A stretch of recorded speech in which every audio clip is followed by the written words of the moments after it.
we doing? All good? Any questions? Yes.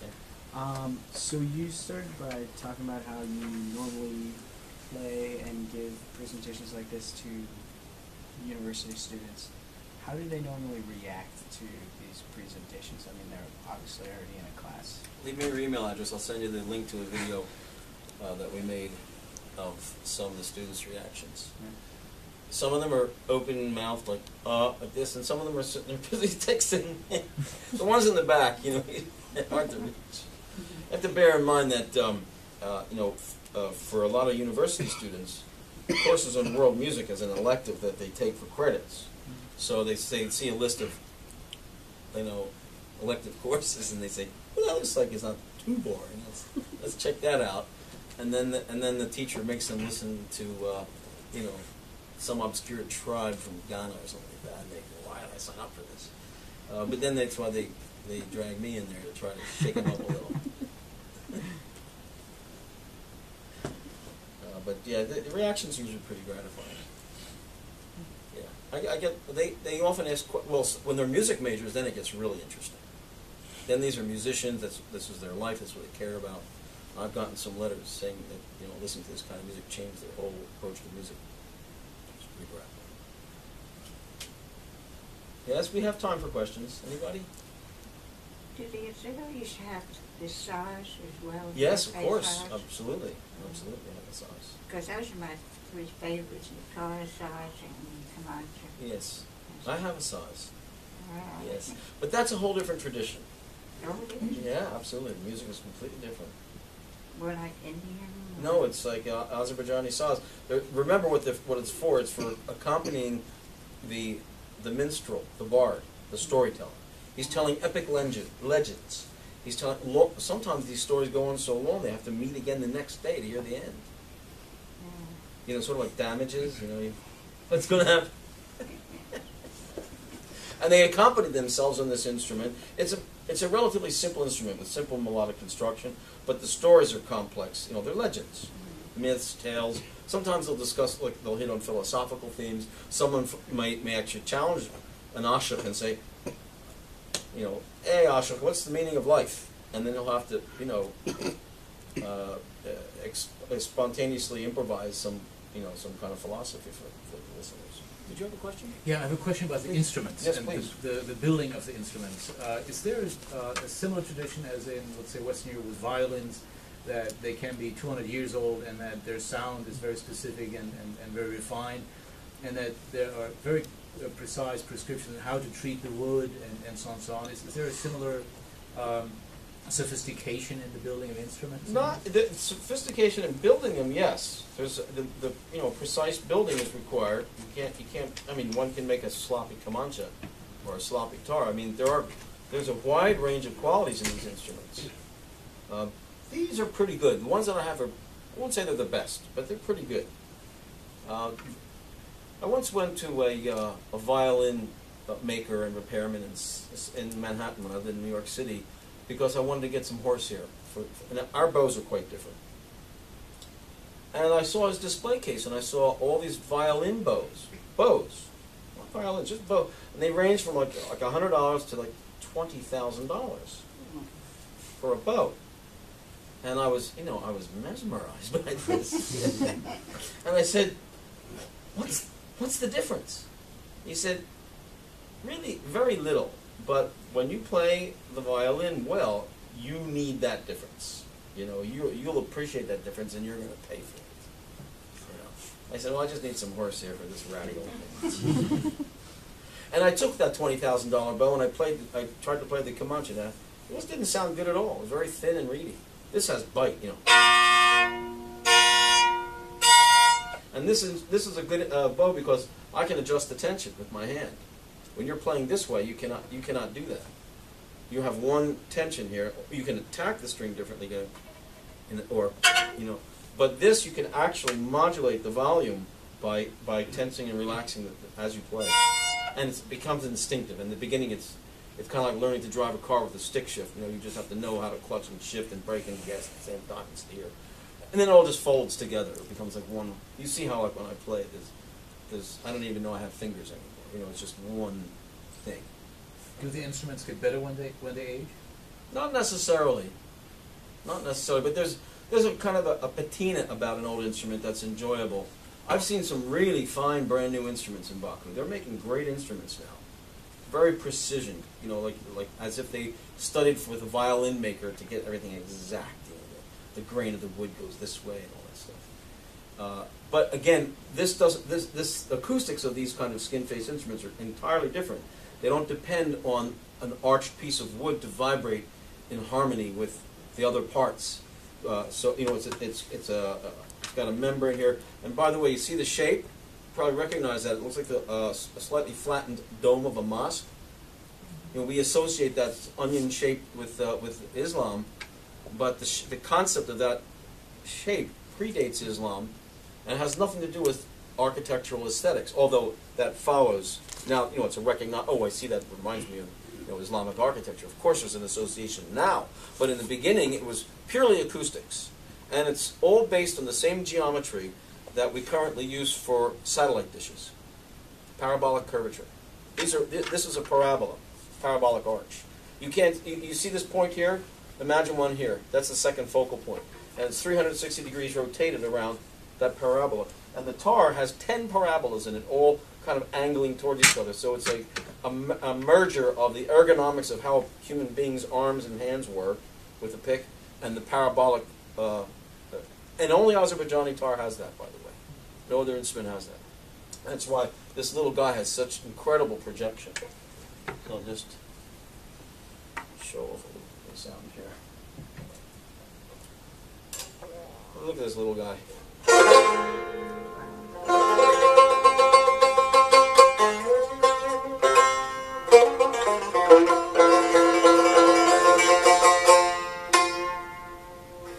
Little thing. Sounds electric. It's amazing, and it's all because of the acoustics of the shape of the parabolas. If you have some eye for geometry, here's the axis of this parabola, and here's the symmetrical one. Then there's this guy.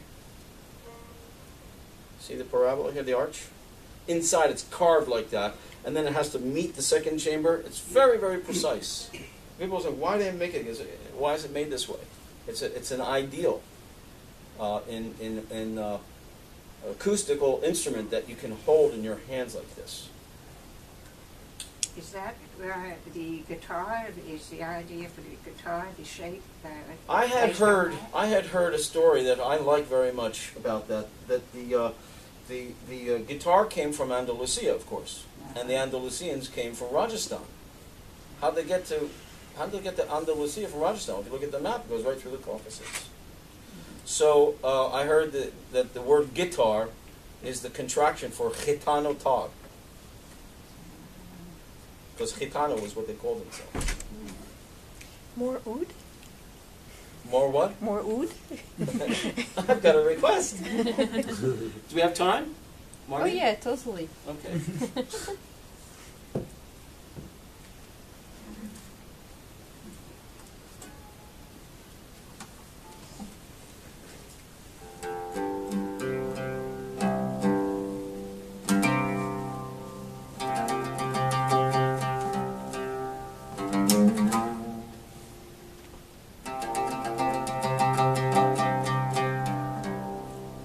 Dilkash.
Thanks for asking. I enjoyed it too. I played that one all along. The instruments are, just to answer your question, because I didn't finish answering, you asked about the construction. This instrument is made out of walnut. The bulb, the board, and the pegs are turned on a lathe out of walnut. And there's a metal rod that runs through, which is what resists the tension of the strings.